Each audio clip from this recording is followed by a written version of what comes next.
NT Ramarao గారు నన్ను పిలిచి నామకరణం చేసిన తర్వాత వెనక్కి తిరిగి చూడకుండా సాగిపో అని ఆశీర్వదించారు. ఆ షీట్ ఇచ్చేటప్పుడు, ఆ టైటిల్ రాసిన షీట్ ఇచ్చేటప్పుడు వెనక్కి తిరిగి చూడకుండా సాగిపో, నీకు ఎదురు లేదు అని అన్నారు. ఒక ఎదురులేని మనిషితో ప్రారంభమైంది ఈ ప్రస్థానం. అసలు ఆ టైటిల్ తోటే మీరే ఎదురులేని మనిషి అయ్యారు ఈరోజు. నెక్స్ట్ యుగ పురుషుడు, ఇలాంటివన్నీ every title I see, every film I see ఒక బంగారమే, ఒక ట్రెండ్. ఐ ఆల్వేస్ ఫీల్ ఏంటంటే సుడి ఉంటే సరిపోదు, ఎంత అలజడి ఎంత తాకిడి అయినా సరే ఒక కొత్త ఒరవడికి నడక నేర్పించాలి అనే తపన పడ్డారు మీరు. అవును. ఇది మీకు ఎలా స్వతహాగా వచ్చింది? అంటే ఒక విజయవాడ నుంచి ప్రారంభమైన ప్రస్థానం సినిమాల్లో ఇంత బలంగా నాటుకోవాలన్న దృక్పథం ఎక్కడి నుంచి వచ్చింది? తెలియదమ్మా ఎక్కడి నుంచి వచ్చిందో అనేది.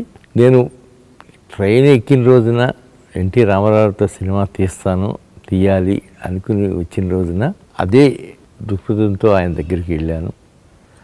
నా మార్కెట్ ఏమంత బాగాలేదు, నీకు తెలియదు, అయినా నువ్వు చక్కగా స్టూడెంట్వి, ఇంకా చదువుకోవాల్సింది ఉంది కదా, ఇంకెందుకు అప్పుడే ఎందుకు వచ్చావు? అది లేదండి, నా జయం ఇది, మీరు వద్దంటే ఇక్కడే ఉంటాను తప్ప నేను వెళ్ళను అన్నాను. బెజవాడికి వెళ్ళను అన్నా. అప్పటికి ఇంకా మీ స్టూడెంటా సార్? అంటే అయిపోయిందమ్మా, డిగ్రీ అయిపోయింది. డిగ్రీ పైన ఇంకేమన్నా చేయొచ్చు కదా అన్నారు ఆయన. అంటే నేను చేయనండి, మీతో వ్యాపారం చేయాలని వచ్చాను. 2 రోజులు ఆలోచించుకుని సరే అన్నారు. అట్లాగే ఎదురులే మనిషి స్టార్ట్ అయింది. సో దీనికి శ్రీకారం చుట్టింది, ఈ పేరు పెట్టింది, ఎదురులేని మనిషి అనే శంఖం పూరించింది అన్న ఎన్టీ రామారావు గారు. అన్నీ ఎన్టీ రామారావు గారు. ఆయనే ఆశీర్వదించి వెళ్ళి తట్టు పెట్టి పంపించారు. చాలా కృతజ్ఞుడిని. వెనక్కి తిరిగి చూసుకుంటే ఇవాళ 50 ఏళ్ళు అయిందా నేను వచ్చి, అప్పుడే 50 ఏళ్ళు అయిపోయింది అని అనిపిస్తుంది. రెండోది కరెక్ట్, అప్పుడే 50 ఏళ్ళు అయిపోయింది, ఇంకా చాలా చేయాల్సింది ఉంది. But there so much to learn from Vyjayanthi movies అండి. ఎందుకంటే మీరు ఒక ఫ్యాంటసీ కొత్త ఒరవడికి శ్రీకారం చుట్టినటువంటిది. అంటే ఒక తెలుగు సినిమా ఇండస్ట్రీకి నిర్మాణం ఎంత ఇంపార్టెంటో చెప్పిన సంస్థ ఇది నా ఉద్దేశంలో. ఎందుకంటే ఒక దర్శకుడి కళ, ఒక కథారచయిత బలం, ఇవన్నీ ఒక ఎత్తు అయితే అది నమ్మి ఆ ఫ్యాంటసీని తెరకెక్కించడానికి కూడా ఒక ధైర్యం కావాలి. What is it behind that fantasy? ఏం నమ్మారు మీరు? నేను అన్న ఎన్టీఆర్ గారితో సినిమా తీయాలి అనుకుని వచ్చాను. అలాగే నేను ఏది అడిగితే అది చేశారమ్మా. ఆ సినిమాలో పేరు పెట్టడం ఒక ఎత్తు అయితే మీరు ఏకంగా ఆయన ఫోటోనే వైజయంతిలో కృష్ణుడు అవతారంలో పెట్టానమ్మా.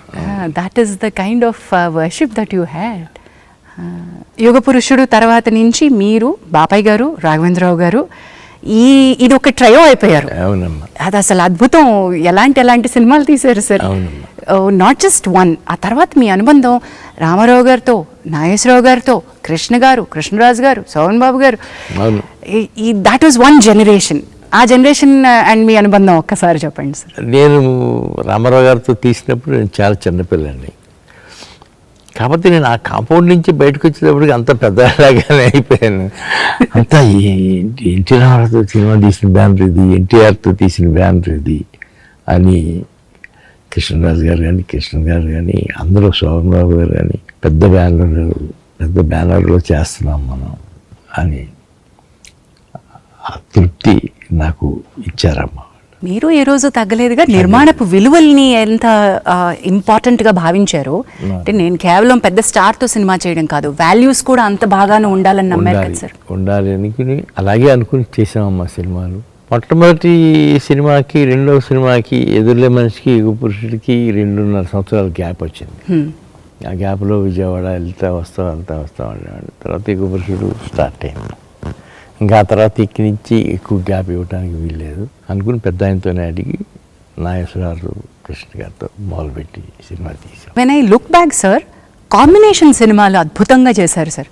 ఇప్పుడు ఒక ఇద్దరు స్టార్స్ని, 2-3 కాంబినేషన్లో పెట్టుకుని చేయడం, అది ఒక రకంగా అప్పటికి ఒక కొత్త తరం, ఒక కొత్త పంథ అని అనుకుంటున్నాను నేను. అనుకుంటాం అయి ఉంటుందమ్మా అది. ఎందుకంటే నేను కూడా ఇండస్ట్రీలో ఉండిపోయి అది చూడలేదు. కానీ రామారావుతో అయిపోయిన తర్వాత నాగేశ్వరరావు, కృష్ణ గారు అలాగే శోభనబాబు గారు, బాలకృష్ణ గారు, కృష్ణ కృష్ణరాజు గారు, అలా అండ్ నాగేశ్వరరావు గారు, వెంకటేష్ గారు, ఇలా కాంబినేషన్స్ చాలా మంచి కాంబినేషన్స్ కుదిరినాయి. ఇప్పుడు ఈ సినిమా వచ్చేటప్పటికి కల్కి నా జయం ఒకటి ఉండేదమ్మా, అందరితో తీశాను, కృష్ణరాజు గారు అబ్బాయితో ప్రభాస్తో సినిమా తీయాలి అని ఇదే చెప్పాను. నాగి నువ్వు ఆలోచించే స్క్రిప్ట్లో ఎక్కడన్నా ఒకటి ప్రభాస్కి వస్తుందేమో చూడు అని. అదే అనుకుంటున్నాను మావయ్య. నేను ఒక 4 ఏళ్ళ నుంచి నా స్క్రిప్ట్ ఒకటి మైండ్లో ఉండిపోయింది మహానటి తర్వాత, ఇప్పుడు దాన్ని తీసి పొదులు పెడతాను అని చెప్పారు. కథ రెడీ అయింది మావయ్య, ఒకసారి వింటారా అని వినిపించాడు. ఆ మోగం దీని గురించి ఎదురే ఉంది, వెళ్ళి ఆయనతో చెప్పి చూడు అని చెప్పాను. అట్లాగే వెళ్ళాడు, చెప్పాడు.